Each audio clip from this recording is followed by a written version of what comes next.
Seja bem-vindo a mais um Afiado Cast. Hoje estou aqui com o Dr. Luiz Rafael Vieira, que para mim é um colega de longa data, para mim é Rafa. Seja bem-vindo, Rafa. É isso aí. Obrigado, Luiz. Obrigado pela oportunidade. Vai ser um prazer bater esse papo com você aqui hoje. Vamos lá. Prazerzão ter você. Pô. Bom, como eu falei, né, doutor, né, o advogado Rafael. Rafa, conta para mim, o que levou você a fazer advocacia? Fazer direito, na verdade, né? A gente pode começar por algumas exclusões, né? Então, eu, enquanto adolescente no ensino médio, não era muito bom em matemática e precisava fazer uma escolha de que profissão seguir na vida. E aí eu tinha algumas opções ligadas à área de humanas e o direito foi uma das opções que mais me seduzia na época, era o que mais me trazia a ideia de perspectiva de retorno financeiro e de uma perspectiva de carreira consolidada. Principalmente porque eu sou de uma geração que se espelhava muito nos pais. Meu pai era funcionário público, então eu tinha essa perspectiva de almejar um cargo público e o direito me permitia uma série de possibilidades, e é aí que eu fui pro direito. Legal.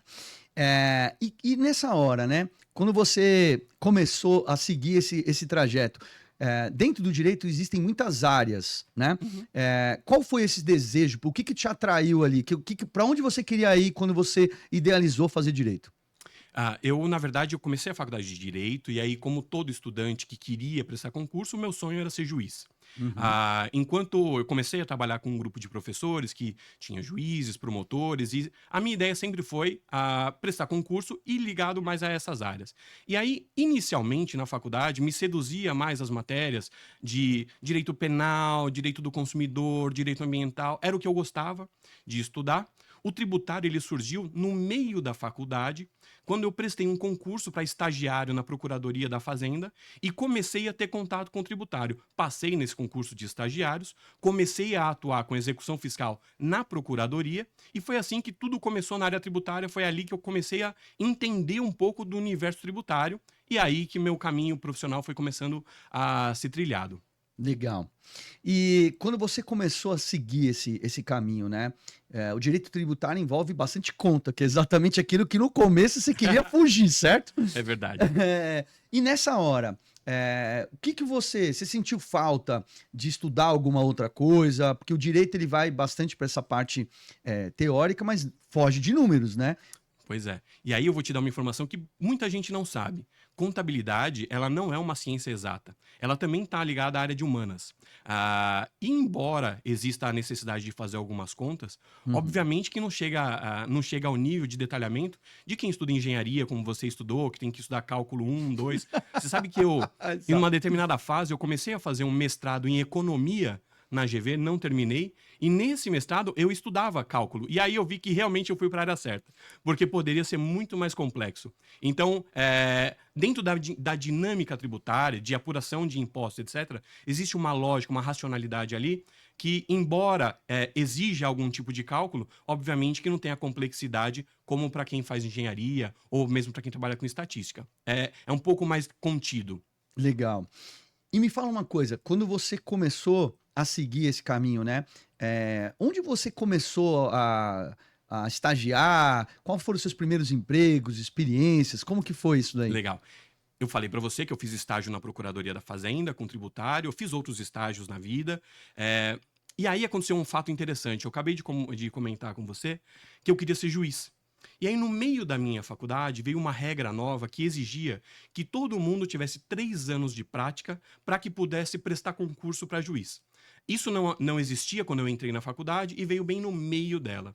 Isso me trouxe para mim a necessidade de ir para o mercado, ir para a prática. Eu tinha que fazer a prática profissional. Uhum. E aí que eu me formei, fui para a prática e o meu primeiro emprego foi numa Big Four, que não sei se você sabe, são algumas das maiores empresas de auditoria e de consultoria do mundo. Eu fui trabalhar na Ernst Young, e foi ali que eu conheci de fato o tributário como ele é.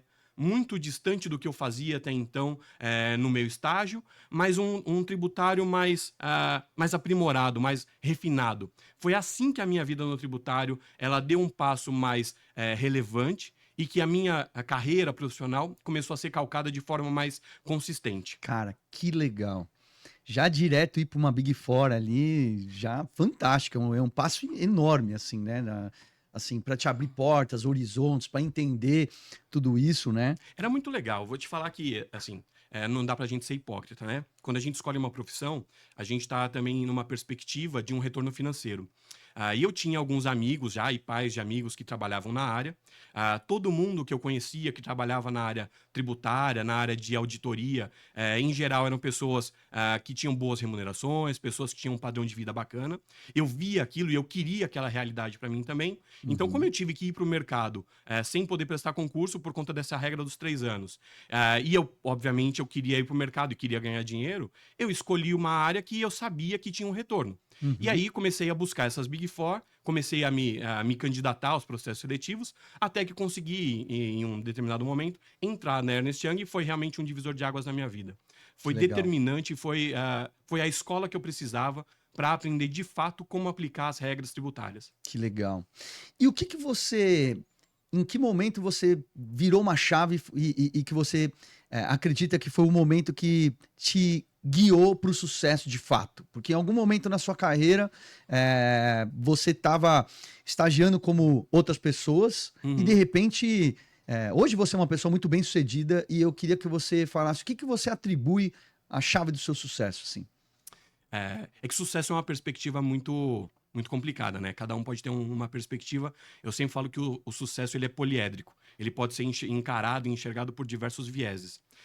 E aí, talvez numa perspectiva financeira, num sucesso de retorno financeiro, eu posso te dizer sem dúvida nenhuma que ter um produto para oferecer, ter uma persistência e uma resiliência, talvez tenham permitido com que eu encarasse e alcançasse um sucesso. Obviamente que isso tudo só foi possível por conta de uma experiência profissional, muito estudo e, mais do que isso, pela formatação de boas parcerias.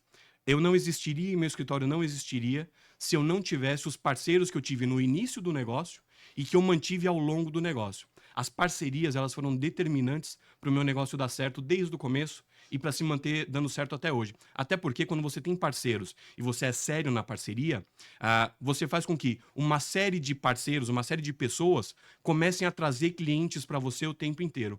E você pode ter todo o conhecimento do mundo. Se você não tiver um cliente para aplicar aquele conhecimento, tudo isso se perde, perde um pouco do valor do que tem, entende? Fantástico, Rafa. Eu vou te falar que eu concordo com tudo que você falou. E eu costumo dizer, se não com as mesmas palavras, muito similar.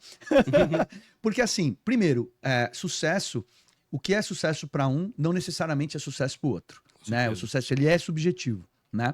Mas quando eu tento trazer isso numa escala, né, dentro do mundo tributarista, eu vejo você como uma pessoa referência. Então, assim, por isso que eu te atribuo Obrigado. esse sucesso, embora você seja muito humilde, tá? Na sua colocação, mas de fato.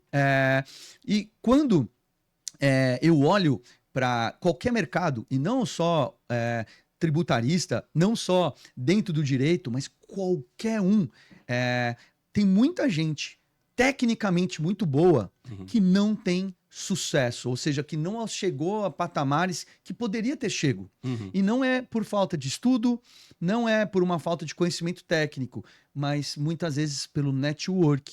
Peca na parte de relacionamento, né? O relacionamento com pessoas te leva a outros patamares, Sem dúvida. né?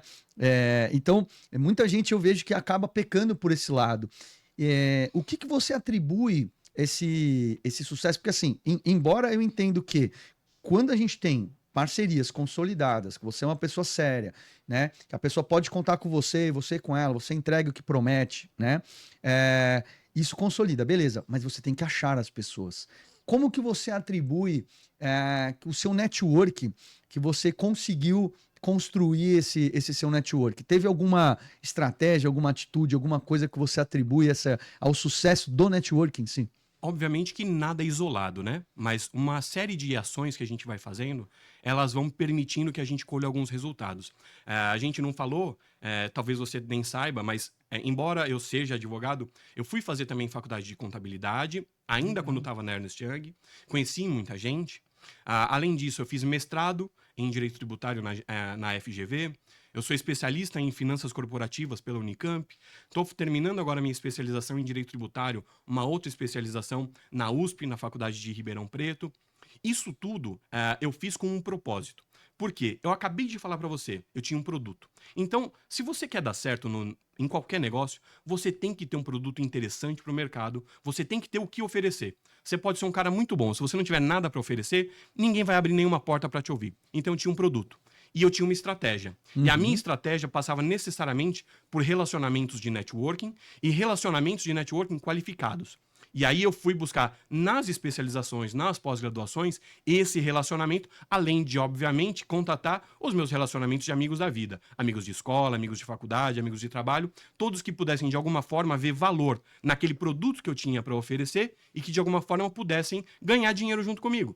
E aí, com isso, eu formei uma rede de pessoas fomentando negócios para mim, sem dúvida nenhuma. Isso faz a diferença. Que legal, que legal. Bom, eu quero aproveitar esse gancho agora, porque assim, vamos trazer essa curiosidade para todo mundo, né? Qual é o produto hoje? Conta aqui pra gente. Dentro do mundo tributarista, eu entendo que tem uma série de produtos, não apenas um só, né? Se você puder explicar um pouco de quais produtos tem e aquele que você imagina que seja o carro-chefe, assim, que você acha que esse foi o grande segredo, assim, para onde trouxe sucesso para o seu escritório. Legal. O tributário, ele tá baseado na legislação. Então, tudo que você vai oferecer necessariamente está na legislação e existe para todo mundo. Não existe uma exclusividade, obviamente. O que você desenvolve são metodologias e estratégias. O tributário, ele vai permitir que você ofereça desde assessoria para um contencioso, para um consultivo, para revisões de compliance, para atendimento de auditoria, para defesas em processos, etc. Só que quando você começa a perceber que existe uma percepção do mercado de que alguns produtos eles são recorrentes, são mais do mesmo, você começa a enxergar dificuldade em abrir portas. Comecei a perceber isso e eu comecei a perceber que alguns produtos chamavam mais atenção do mercado, chamavam mais atenção das empresas e me permitiam uma reunião, que era o fundamental. Eu precisava desse primeiro contato, principalmente com leads frios. Essa necessidade e essa percepção trouxe para mim, na época, a lei do bem como sendo um carro-chefe, porque era diferente. Pouca gente trabalhava, e eu estou falando de um incentivo fiscal para ações de inovação tecnológica nas empresas. Quando uma empresa desenvolve um produto novo, melhora um produto que ela já tem. Como era um benefício fiscal um pouco complexo de ser operacionalizado, dificilmente as empresas já tinham isso de forma recorrente, poucos profissionais tinham esse conhecimento, e aí eu percebi que esse assunto abria portas. E foi o que eu comecei a oferecer, e foi o meu carro-chefe durante muito tempo. Que legal, show. E assim, quando você começou a trabalhar com esse produto, né? Houve alguma dificuldade de implementar isso nos seus clientes? Como foi a receptividade de um produto que pouca gente estava olhando para ele? Então a gente passa por algumas dificuldades quando você vai ofertar esse tipo de produto. Primeiro porque a gente está falando de uma recuperação tributária, recuperação de crédito tributário. Recuperação de crédito tributário é sempre muito delicado, porque se não for bem feita e tem muito picareta no mercado, pode levar uma série de consequências danosas para as empresas. Muitas delas já passaram por isso e não querem mais passar, com toda a razão. Então, existe um preconceito de mercado com alguns temas e a gente tem que superar essas objeções nas reuniões constantemente. Principalmente porque as reuniões, em geral, são reuniões técnicas. São reuniões que você vai estar lidando com o contador da empresa, com o advogado da empresa, o diretor financeiro. O contador tem uma série de preocupações com o trabalho que ele já vem fazendo e já vem mantendo um histórico, como que você vai afetar aquilo. Então, trabalhar com pessoas com perspectivas diferentes, cada um ali naquela mesa tem um interesse diferente. Superar essas objeções e o medo do empresário, o medo do gestor de não estar se colocando numa posição de risco, sem dúvida nenhuma são as principais objeções que a gente encontra nas reuniões, não só na época, mas até hoje. Pelo contrário, né? Eu acho que hoje é até maior. Cresceu tanto o interesse no tributário nos últimos anos, tem tanto picareta no mercado, dando golpe por aí, e a gente vê isso no noticiário, no dia a dia, que cada vez mais existe um temor do empresariado, um temor dos gestores em saber quem ele está colocando dentro da empresa dele, e como que isso vai ser realizado para não trazer nenhum risco, para não expor a empresa dele a nenhum questionamento. Acho que essas são as principais objeções, não só objeções, mas preocupações dos gestores. Tá. Isso me despertou uma dúvida muito... me corrija se eu estiver errado, mas o que eu entendi? Nessa hora você acaba procurando achar um trabalho, posso, se me permita dizer, talvez mal feito, ou algum erro de contabilidade. Não é delicado mexer um pouco nisso, porque você acaba mexendo nessa parte dos contadores. Sem Você dúvida. vai meio que apontar um erro onde eles cometeram ou deixaram alguma falha, deixaram de ver, passou desapercebido. Como que é esse desafio para você de ir mexer em vespeiro, vamos dizer assim? Na verdade, Luiz, a gente não está ali para indicar e nem para apontar erro de ninguém. Muito pelo contrário. O nosso trabalho ele agrega valor ao que já vem sendo feito. Talvez até exista um temor por parte de quem está do outro lado da mesa, até porque eu venho de auditoria e auditor tem essa conotação, tem essa ideia de que está ali para colocar dedo em feridas. Mas o trabalho ele não é voltado a indicar ou identificar erro de contador. Pelo contrário, eu estava falando da lei do bem. A lei do bem, em geral, não é um trabalho que você espera que o seu contador faça sozinho dentro de um negócio, dentro de uma apuração. A lei do bem ela é tão complexa, ela envolve a gestão de tantas informações de áreas diferentes, de engenharia, jurídico, contratos, a própria contabilidade, e não se espera que o contador tenha esse conhecimento pura e simplesmente. Né? Então, não existe essa perspectiva de que a gente está ali para identificar ou para apontar um erro. A gente está ali para agregar valor, para trazer uma informação complementar e, de certa forma, aprimorar a gestão. Até por isso que em todas as reuniões que a gente faz, todos os clientes que a gente entra, quando a gente faz uma análise preliminar, o primeiro trabalho, a primeira providência é fazer uma reunião só com a contabilidade, só com o jurídico, para entender com eles os motivos daquela apuração ser naquele formato. Porque a gente está chegando ali de fora, a gente não tem o histórico. Sim. E a ideia não é colocar ninguém na fogueira. A ideia realmente, até porque eu não vendo contabilidade. Eu não estou ali para tirar aquele cara e colocar o meu serviço. Eu quero agregar valor e, de alguma forma, ser um prestador de confiança e recorrente para aquela empresa. Então, Muito existe essa perspectiva. Importante você esclarecer isso. Você vê, até eu tinha essa visão, né, uma visão errada, e que bom que você está esclarecendo aqui, porque eu acho que muita gente, assim como eu, tinha essa visão de que você ia acabar tendo que apontar erro dos outros para poder fazer. Então, se eu entendi bem, o seu negócio acaba, na verdade, sendo o contrário. Você acaba fazendo parcerias com o escritório de contabilidade, trazendo valor ao trabalho dele, né, e ofertando um mais sucesso para o cliente do contador, assim, né? Também, sem dúvida. Tudo vai depender um pouco do porte do cliente. Clientes menores têm escritórios terceirizados, clientes maiores, via de regra, têm uma contabilidade interna. Em qualquer dos casos, a gente sempre se torna um parceiro do contador.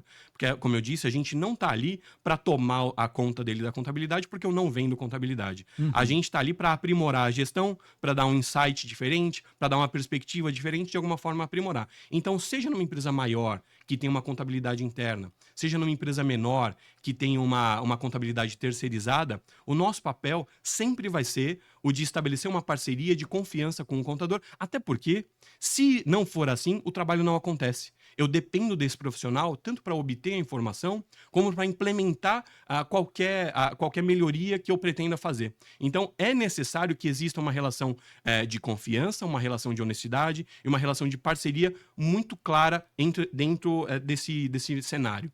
Eu imagino que você tem que ter muito tato Sem para dúvida, fazer sem dúvida. isso, né? Porque dependendo de como você chega, talvez ele se sinta mais ameaçado do que feliz, né? Num primeiro momento, Num primeiro momento, Sem principalmente, né? Sem dúvida. E eu acredito que, dependendo do produto que você está indo ofertar, pode ser mais delicado. E eu quero que você fale se eu estou errado. Eu não sei se Não, é isso verdade. é de fato. Tem algum produto que você sabe que você fala, esse aqui, toda vez que eu vou falar, é bem mais delicado para eu deixar o contador confortável? Não confortável e nem desconfortável. E aí você tocou em alguns pontos muito interessantes. De fato, num primeiro contato, o contador ou o profissional da área fiscal daquela empresa, ele se sente ameaçado porque ninguém quer alguém colocando o dedo no seu trabalho. Ninguém quer. Isso é do ser humano.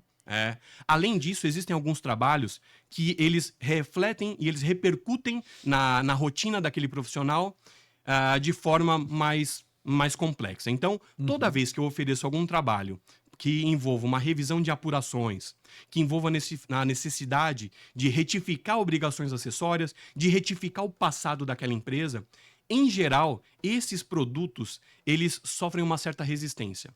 Por quê? Porque bom, primeiro porque dá trabalho, né? Então imagina que quando a gente identifica alguma oportunidade, a gente identifica alguma possibilidade de melhoria, para que ela exista, eu tenho que retificar todo o trabalho que aquele profissional fez normalmente nos últimos 5 anos. Isso é muito trabalhoso. Se você não faz, e principalmente quando o profissional que dá do outro lado, ele tem que fazer, ele não quer esse trabalho adicional. Isso é uma realidade. Retificar a obrigação acessória é, de fato, mexer num vespeiro por diversos motivos.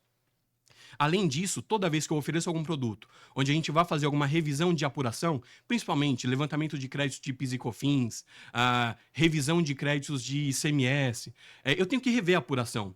E aí, de alguma forma, o profissional ele pode se sentir um pouco melindrado. E você tem que saber a forma de conduzir isso de forma íntegra, de forma honesta, até porque, bom, o seu contratante, ele espera um melhor resultado e você precisa daquele seu interlocutor para que o projeto aconteça. Então, você tem que ser ético com aquele profissional e você tem que ser eficiente com o seu contratante.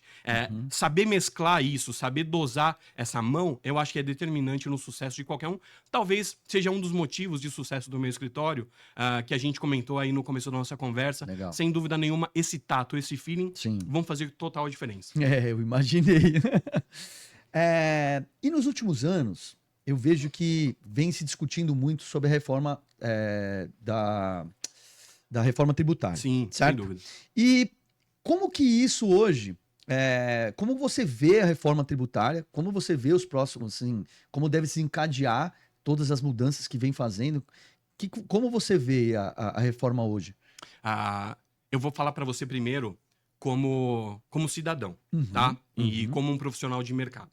Como cidadão, sem dúvida nenhuma, existe a necessidade de você mexer no sistema tributário brasileiro. Então, é caótico mesmo, é burocrático mesmo, eleva o custo do Brasil de verdade. A gente tem aí dezenas de profissionais envolvidos em cada empresa para que sejam cumpridas as regras tributárias. De alguma forma, isso tinha que ser simplificado, tinha que ser otimizado. Então, a perspectiva de precisava, de alguma forma, ser proposta alguma melhoria, ela é real e ela é salutar. Sem dúvida nenhuma, enquanto cidadão, eu quero um país melhor e eu acho que isso passa por uma reforma tributária também. Não apenas, mas também.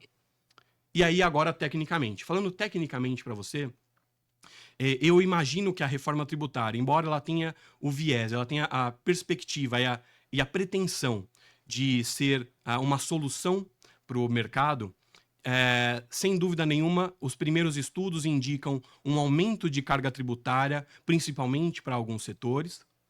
A gente percebe que a proposta de redução de tributos, embora ela tenha acontecido, ela não foi absolutamente efetiva, porque a gente saiu, sei lá, a gente está falando de 5, 6, passou para 4, então não é que você reduziu para um imposto único, por conta da regra federativa, da composição federativa do Estado brasileiro, a gente tinha algumas necessidades, então não houve uma redução efetiva.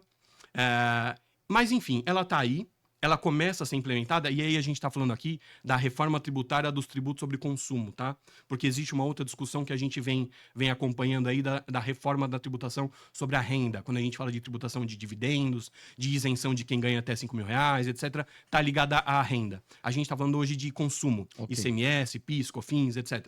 Então, essa já está consolidada e já começa a ser implementada a partir dos próximos meses aí em algumas empresas. Então, nessa perspectiva, eu entendo que a reforma ela tenha o seu valor, só que eu estou analisando aqui enquanto profissional que muitos segmentos eles vão ser onerados, a gente vai ter uma carga tributária majorada, e eu não sei até que ponto que isso vai ser interessante para o país. Imagino que de alguma forma o mercado ele vai se encaixando, ele vai se moldando, e a gente vai ter alguns desdobramentos nos próximos anos para que isso seja mais palatável para o mercado como um todo. Tá. Quando a gente fala de tributos, a sensação do brasileiro é que a gente paga muito tributo. Né? Talvez, aí eu queria que você falasse um pouco sobre isso, talvez não é de conhecimento de todos, mas que existem países que os tributos são muito mais elevados, Sem dúvida. certo? Eu queria que você falasse um pouco disso, Você tá me até para falando deixar... que o tributário é o vilão do nosso país? É isso que, na verdade, que eu queria que você trouxesse a sua Aham. visão para quem está nos assistindo aqui. O que, que você acha sobre isso? A quantidade de tributos que nós temos, comparado com outros países em termos mundiais, como que é isso hoje? Existe um estigma de que o tributário ele é o vilão do mercado. Ele é um vilão do custo, ele é um vilão do Brasil. Eu entendo de verdade que essa perspectiva esteja errada. Muitas vezes a pessoa ela tem a percepção de que os impostos que ela paga, de que os tributos recolhidos, eles não são corretamente aplicados. Mas isso está atrelado a uma perspectiva de direito financeiro e não de direito tributário. O tributário, e aí a nossa carga tributária, ela não é grande ou pequena, ela é proporcional ao nosso gasto público. Então, toda vez que a gente tem um gasto público elevado, eu tenho que aumentar a arrecadação para dar conta disso. Então, eu não costumo dizer que a nossa carga tributária é elevada. O nosso gasto público é elevado. Se a gente quiser reduzir carga tributária, a gente, na verdade, precisa reduzir o gasto público. E aí você disse, né, que outros países têm cargas maiores. Isso é verdade. Eu até publiquei recentemente, não sei se você sabe. Bom, você sabe que você é meu amigo. Eu tenho uma página no Instagram que é o Seja Tributarista, e lá eu comento no dia a dia algumas questões tributárias. Eu publiquei recentemente uma notícia de que alguns países da OCDE eles têm uma carga tributária, e aí falando de tributação sobre a renda, bem mais elevadas do que o Brasil. Só para você ter uma ideia, as maiores economias da OCDE, elas tributam em média a renda a 42%. Os países mais ricos do mundo, as maiores economias, elas vão tributar em mais ou menos 37% a renda. E aí eu tô falando de renda pessoa física, tá? O Brasil tá na faixa de 27,5% mais ou menos ali. Então, obviamente que é escalonado isso. Mas nós estamos enquadrados nas menores cargas tributárias sob essa perspectiva. Sim. Muito do problema do tributário e dessa percepção de vilania do tributário, ela esteja muito mais ligada a uma questão de justiça fiscal, de percepção de investimento público nos serviços necessários para a população, que ninguém vê um retorno efetivo. Onde está sendo usado o dinheiro? Exato. Para onde está indo o dinheiro dos tributos? Cadê o dinheiro que estava aqui? Na verdade, a discussão é muito mais assim, porque daí as pessoas precisam entender isso. A gente queria ter um sistema de saúde melhorado, segurança, né, pública. O problema está indo muito mais onde está indo o dinheiro do que estou pagando tributos altos, na verdade, né? E aí a gente vai passar por uma série de perspectivas de gasto público, de direito financeiro e etc., que não estão necessariamente atreladas ao tributário. O tributário ele é só um meio de arrecadação. Quando a gente oferece uma assessoria para um cliente, a gente propõe para ele que a tributação dele não é que seja nula, mas é que ela seja a mais eficiente possível. Dentro do que a legislação permite, quanto que é o mínimo que você tem que recolher? Exato. Essa é a perspectiva. E aí... esse cliente, ele já está cansado, ele já está sufocado. O Estado, ele é o maior sócio de toda a empresa. Ninguém mais suporta essa carga. E aí, quando você vê do outro lado que você não tem os serviços básicos minimamente ofertados pelo Estado, pelo governo, aí você fica desesperado. Você fala, caramba, eu vou parar de pagar. E aí que começa a sonegação, e aí que começa você a se rebelar contra o sistema. Essa percepção é que é ruim. Só que isso, a gente talvez consiga uma mudança, muito mais uma pressão com os nossos parlamentares, numa perspectiva de melhoria de gasto público, melhoria de eficiência numa reforma administrativa, do que propriamente no sistema tributário. Legal. E me fala uma coisa, você vê essa reforma tributária, de alguma forma, ela impacta o seu negócio? Sem dúvida. Sem dúvida. Na verdade, a reforma tributária é até engraçado, né? A gente fala em reforma tributária, mas ela é uma reforma operacional, ela é uma reforma de operação. As empresas elas vão ter que rever as operações delas de forma integral. Por quê? Vai ter que rever a composição de preço, vai ter que rever a logística, vai ter que rever quem são os seus principais fornecedores, etc. Porque, de alguma forma, quando você anula a guerra fiscal que existia de ICMS, você passa a igualar todos os estados, obviamente que o fator tributário ele vai ser reduzido e outras perspectivas para a condução do negócio vão começar a ser relevantes. E aí eu estou falando para o mercado como um todo, tá? Para as empresas em geral que vão precisar rever os seus negócios, vão precisar rever preço, vão precisar rever a sua operação. O meu negócio também é afetado. Até porque prestador de serviço vai ser onerado de forma mais agressiva, digamos assim. Os prestadores de serviço vão ter uma majoração de carga tributária que ninguém queria, mas que é uma realidade com essa reforma que vai vir. E aí, pensando no meu negócio, não só enquanto o custo tributário dele, mas enquanto produtos que eu venho oferecendo, a gente tinha uma perspectiva de serviços prioritariamente jurídicos sendo oferecidos, e a gente vê uma necessidade de mercado de suporte à transição, de suporte a revisões fiscais, que são serviços que fogem do jurídico propriamente e caem muito mais numa questão fiscal, contábil, econômica. E aí eu me vejo, por exemplo, abrindo uma empresa nova, uma consultoria nova, como a Opertex, para que possa dar esse suporte a essas empresas, para que possa oferecer essa inteligência integrada que fuja do tradicional, que fuja do jurídico puro, entende? Legal. Então, só para aqui para quem está nos assistindo, né? Eu como seu amigo já sei a história, mas então você tem um escritório jurídico e Tenho. você agora abriu um segundo escritório, Tem um escritório novo que é a agora. Opertex, Exato. e a Opertex vai ofertar outros tipos de serviço que você está visando, está deslumbrando, baseado nessa reforma. Ela tá te impactando no seu trabalho, aí você olhou para um nicho de mercado específico Eu e vejo falou, uma oportunidade. aqui é isso. Pra mim é uma Isso é uma oportunidade. lição de empreendedorismo. Porque para muita gente, quando ela olha por uma dificuldade, sente e chora. E para muitos outros, abrem portas para novos negócios. E é isso que a gente tem que estar muitas vezes atentado, né? Eu, quando dou minhas mentorias, eu falo exatamente sobre isso, né? Quando a gente passa por dificuldades, a gente tem que aprender a se reinventar e tirar. Da onde eu posso tirar essa experiência? Para onde isso pode me levar? E isso é uma aula de empreendedorismo. Parabéns, cara. Isso é bacana. Você conversa com tributaristas, né? Você vê que a maioria das pessoas vem discutindo e vem lamentando, porque de alguma forma a reforma tributária ela vai acabar com alguns nichos de trabalho do tributarista. Uhum.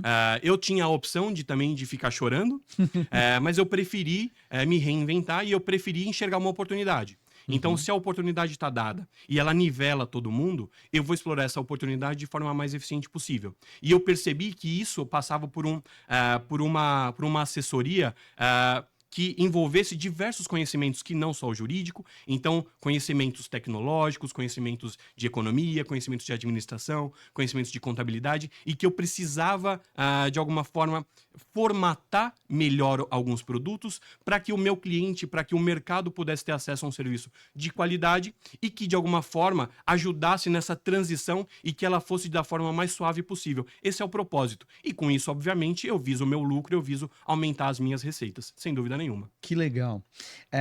E com esse conhecimento todo, né, Rafa, que você tem ao longo da sua carreira, dos estudos, diversas coisas, você é formado em um monte de coisa, um monte de curso, pós, e etc., você se propôs a trazer conhecimento hoje para a internet, né? Pois é. Através da Seja Tributarista, né? Que tipo de conteúdo que você traz lá hoje para as pessoas que estão nos assistindo aqui também conhecer um pouco do seu trabalho que você desenvolve na internet? Que pergunta interessante, sabe, Luiz? Todo mundo me perguntava nos últimos anos e me pedia a presença na internet. Eu não tinha nem perfil no Facebook, nem Instagram, nem pessoal, nem nada. Eu não tinha. Eu era um cara, um boçal tecnológico. Eu não tinha nada. Até porque o meu cliente não me capta, eu não capto o cliente na internet. O meu cliente, ele não me encontra na internet. Eu não faço prospecção em rede social, eu não faço esse tipo de prospecção. É um trabalho um pouco diferente o que eu vendo. Então, eu não tinha essa necessidade de estar no digital para captar clientes, para manter a estrutura do meu negócio. Só que, ao mesmo tempo, eu comecei a perceber uma necessidade de estar no digital para me comunicar com as pessoas, para ter uma percepção de como que as pessoas reagem a alguns temas, para compartilhamento de informação e até mesmo para fomentar os meus estudos. Tudo isso começou porque eu comecei a estudar alguns temas e para treinar eu falava e gravava. E eu falei, vou começar a postar isso. Vou compartilhar com as pessoas um pouco disso. Comecei a postar, isso foi começando a ganhar corpo e de alguma forma as pessoas vêm se identificando, vêm trazendo algumas dúvidas, vêm colaborando muito com o meu aprimoramento pessoal. E está sendo muito bacana. É um canal de troca de experiências que eu proponho, e eu percebo cada vez mais profissionais em início de carreira, buscando alguma orientação, buscando algum direcionamento, e é o que eu me proponho a trazer lá. A gente, na verdade, formou uma grande comunidade ali de tax lovers, de pessoas que gostam de tributário, de que querem fomentar conhecimento, e encontraram ali um canal para esse debate. Que legal. Eu adorei Tax Lovers, é sensacional. E me fala um negócio. Quando você começa a trazer conteúdos correlacionados, eu entendi que pessoas da sua área acabam se identificando bastante. E eu imagino que você deve receber diversas perguntas, interações. Quais as perguntas que você mais recebe? Como que é isso? Predominantemente, eu recebo todo tipo de pergunta lá nas minhas redes sociais, mas predominantemente eu percebo uma carência de profissionais em início de carreira ou em transição de carreira, querendo uma orientação sobre como começar, por onde começar, o que fazer para conquistar o primeiro cliente, o que vender, qual produto oferecer. O tributário ele oferece uma ampla gama de possibilidades. Talvez por isso até seja um pouco difícil para o profissional em início de carreira saber o que oferecer. E ele sempre tem a dúvida, e ele vê num profissional mais velho, um pouco mais experiente, que já percorreu aquela estrada e que tem algum sucesso a ser compartilhado, ele quer saber o que esse cara fez, qual foi o caminho que ele trilhou.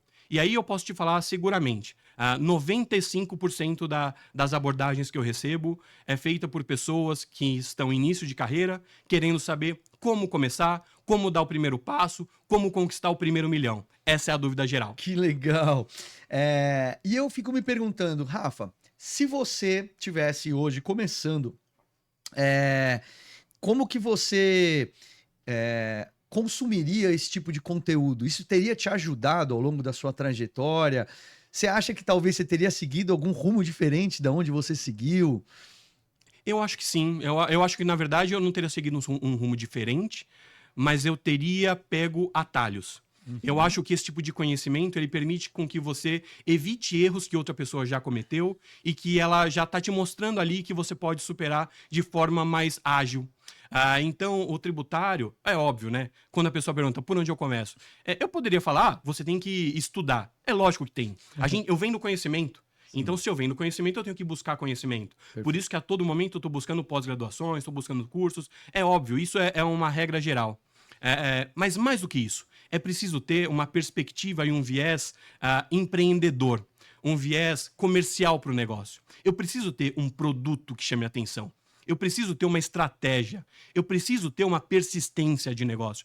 Eu tenho que fazer com que o meu interlocutor saiba o pote de ouro que eu posso levar para ele. Se eu não conseguir fazer isso, eu nunca vou conseguir abrir uma porta e iniciar o meu trabalho. Então, talvez, se você me perguntasse por onde eu começo, eu diria, começa vendendo. Vende o primeiro. As coisas vão acontecendo depois. Sim. Mas busque conhecimento. Para você vender, você tem que saber. Você vê que eu falo aqui, ficar afiado o tempo todo sobre o quanto você busca ser melhor do que ontem, né? Quanto que você consome de conteúdo para se tornar uma pessoa melhor, um profissional melhor, trazer conteúdo. Por isso que eu brinco bastante do afiado em vendas, né? Todos nós somos vendedores e nós vendemos tempo e conhecimento. E é isso que a gente tem que estar o tempo todo antenado nas tendências, né? Seguir o mercado, olhar para que lado eu vou, onde eu consumo essa informação para entregar algo diferente, sair daquela mesmice do que todo mundo está tentando fazer, né? Enquanto o profissional ele não tem essa percepção, ele não vai ganhar dinheiro, ele não vai prosperar. Ele tem que entender que ele pode ter todo o conhecimento do mundo. Se ele não conseguir vender para ninguém, aquele conhecimento não tem valor nenhum, como a gente já disse em tantas conversas que a gente teve. Então, essa perspectiva, ela só vai te permitir chegar a um passo. Só que para isso você tem que ter um produto. O que você só vai ter na minha área com estudo, afiando o machado o tempo inteiro. Perfeito. Você tem o estudo, você afiou o machado, desenhou o produto do que você quer vender, vai vender. Vende. Bora derrubar a árvore. Bora derrubar a árvore. Porque você vai aprender na prática depois que você vender. Então vende, vai lá, explora a legislação, busca informação em treinamentos depois, mas primeiro vende. Depois Sim. você vai procurar outros profissionais para te dar o suporte operacional naquilo. Você vai na própria Receita Federal buscar informação de como operacionalizar e, na maioria das vezes, ela te dá o caminho das pedras. Mas você primeiro precisa vender. Você pode ter todo o conhecimento do mundo. O pessoal me pergunta às vezes, você acha que eu devo começar por uma especialização? Eu falo, gente, você tem que começar vendendo. A especialização, ela vai te dar um networking bacana, ela vai te dar um conhecimento estruturado, mas para você começar o seu negócio mesmo, você tem que vender. Qual negócio a gente começa sem vender? Não sei. Nenhum. Essa é a verdade da vida. Então, assim, muitas vezes as pessoas perguntam assim pra mim, qual é a sua especialidade? Vendas. Mas de qual nicho? Vendas. O nicho é vendas, né? Eu não dou treinamento de produto. Nunca. Eu não vou ensinar aquilo que você já estudou na faculdade, se especializou naquilo que você vende. Não é isso. Eu vou te ensinar como vender mais e melhor. Exato. E todo mundo vende. Seja advogado, seja contador, seja de TI, seja médico, seja dentista. Você tem um produto para vender, né? Pelo menos um.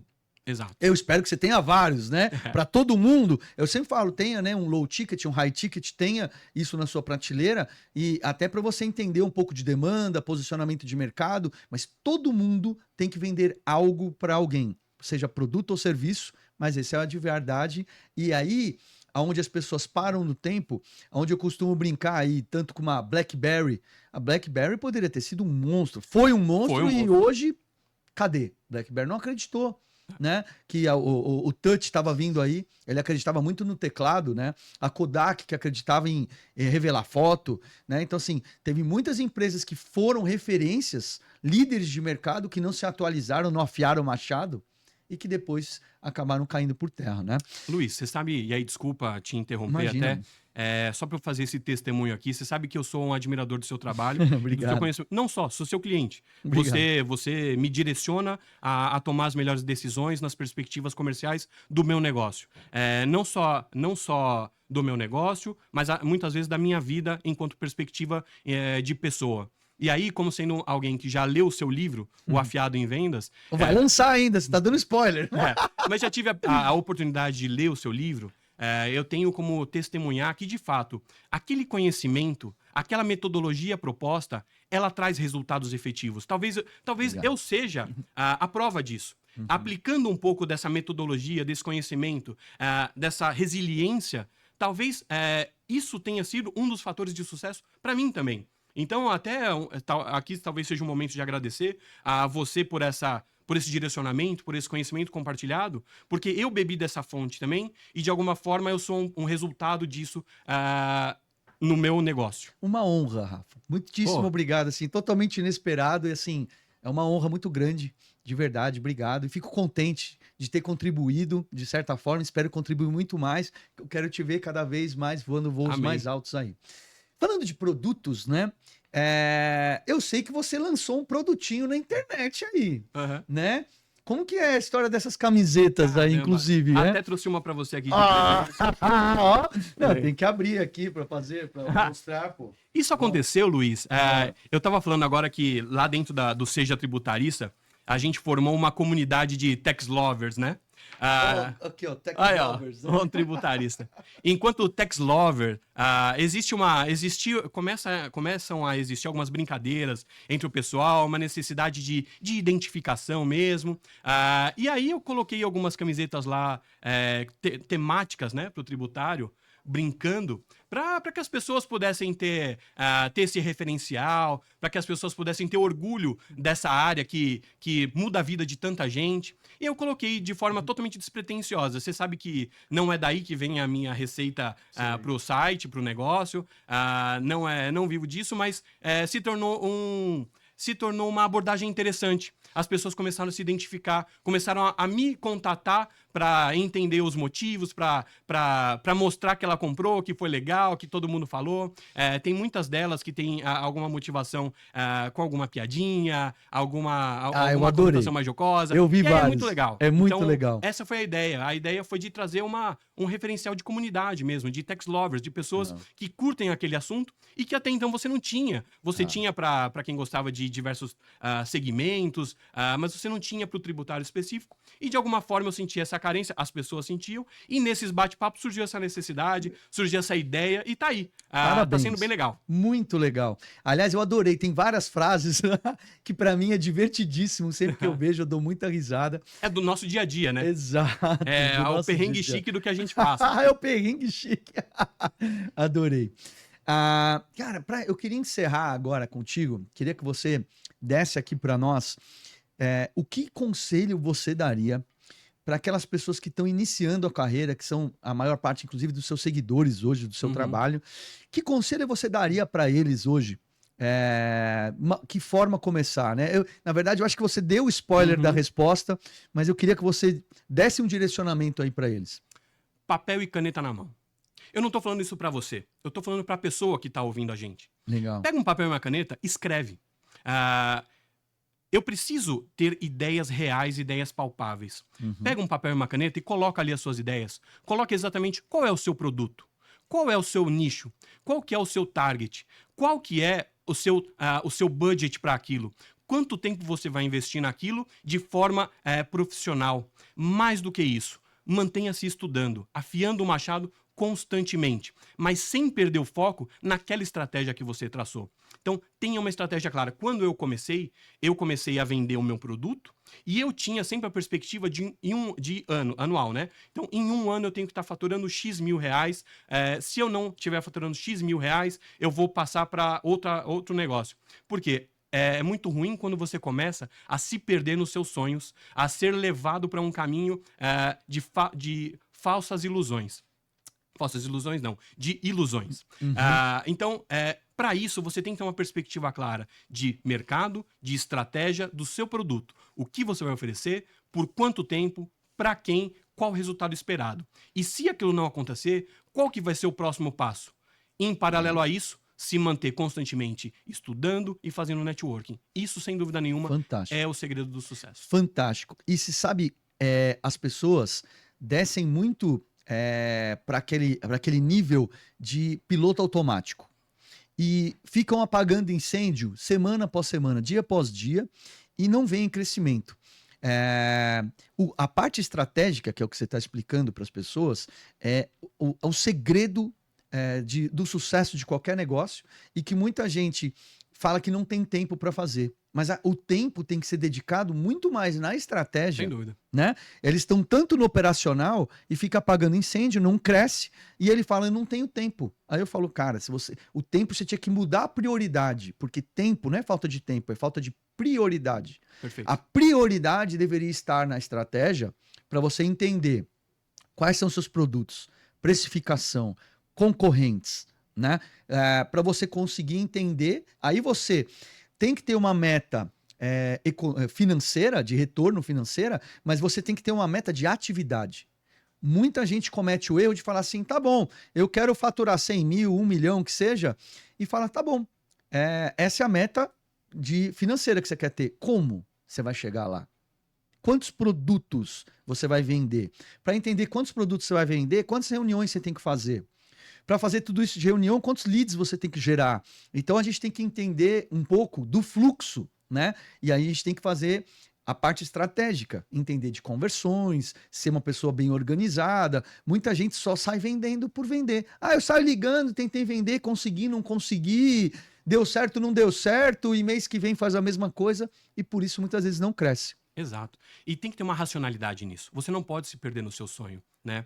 E quando você traz essa perspectiva do sujeito se programar, se preparar, saber criticar aquela evolução, isso vai permitir com que a pessoa consiga ver exatamente se está existindo um crescimento, em que nível e mais, se eu estou errando, onde eu estou errando, como que eu posso corrigir isso para obter resultados diferentes. Sem dúvida nenhuma, isso vai ser determinante. Isso está no seu livro. Isso tá Está no meu livro.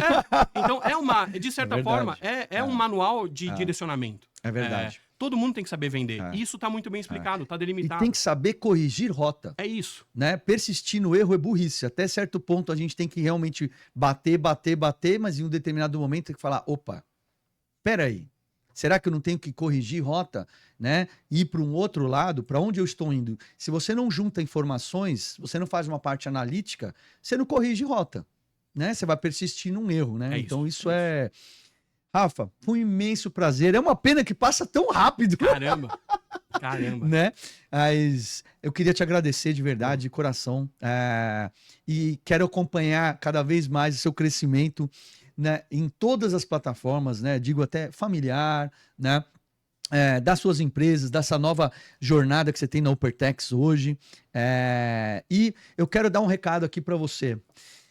Olha, tem dúvida sobre a parte tributária, né?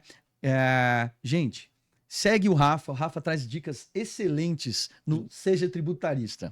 Né, Legal, Rafa? obrigado, Luiz. Obrigado mais uma vez, Cara, obrigado aí pela camiseta. Eu iniciei a nossa conversa te agradecendo e eu quero encerrar te agradecendo.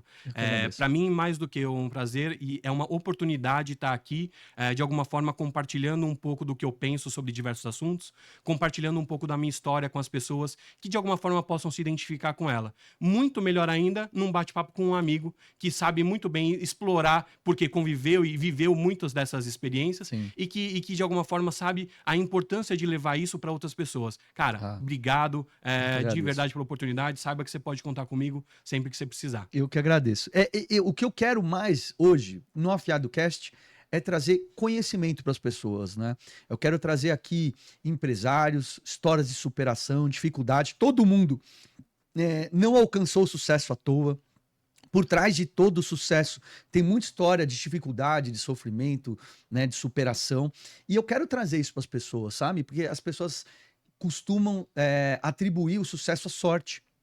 E a sorte, ele é o encontro da oportunidade com o preparo. Perfeito. Perfeito. Né? Não adianta nada você estar no lugar certo se você não está preparado para usufruir da sorte. É isso aí. E as pessoas confundem muito isso. Então, eu quero poder trazer e contribuir para as pessoas cada vez mais, trazendo conteúdos, né, relevantes que possam dar insights para as pessoas e que elas usufruam disso para ter sucesso. Legal, Luiz. Obrigado, cara. Eu que agradeço, Rafa. Tamo Obrigado junto. de coração aí. Valeu, gente. Bora para mais.